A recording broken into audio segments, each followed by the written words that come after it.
ఎప్పుడైతే పేదల హక్కులను కాలరాసి ఈస్ట్ ఇండియా కంపెనీలకి ఈనాడు ఉన్న అదానీ అంబానీలకి దేశాన్ని అప్పజెప్పాలన్న ప్రణాళిక వాళ్ళు కుట్రపూరితంగా ఆలోచన చేసిందో అది అమలు చేయలేకపోయినరు. అందుకే ఈ రోజు ఆ పథకాన్ని ఆ ఆలోచనని ఇంకొక రూపంలో అమలు చేయాలని బయలుదేరారు. అదే ఈనాడు ఓటర్ల ప్రక్షాళన అని చెప్పి SIR తీసుకొచ్చింది. తద్వారా ఈ దేశంలో ఉండే మైనారిటీలు, పేదలు, దళితులు, ఆదివాసీలు, గిరిజనులను, అత్యంత నిరుపేదలను, ముఖ్యంగా నిరుపేదకు భూమి లేని వానికి, సొంత ఇల్లు లేని వానికి రక్షణ ఓటే.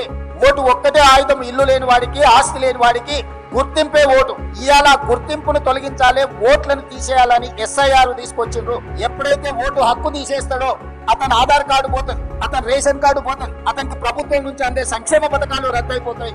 చివరికి దేశంలో ఉండాలనా లేదా అని అంటే అతను ఉండాలనా లేదా అని నిర్ణయించేది కూడా భారతీయ జనతా పార్టీ చేతిలోకి. అట్లా కోట్లాది మంది పేదలని ఈ దేశ పౌరులే కాదు అని చెప్పి వాళ్ళని తిరిగి వెట్టి చాకరి కింద బానిసలుగా తయారు చేయడానికి భారతీయ జనతా పార్టీ కుట్ర చేస్తుంది.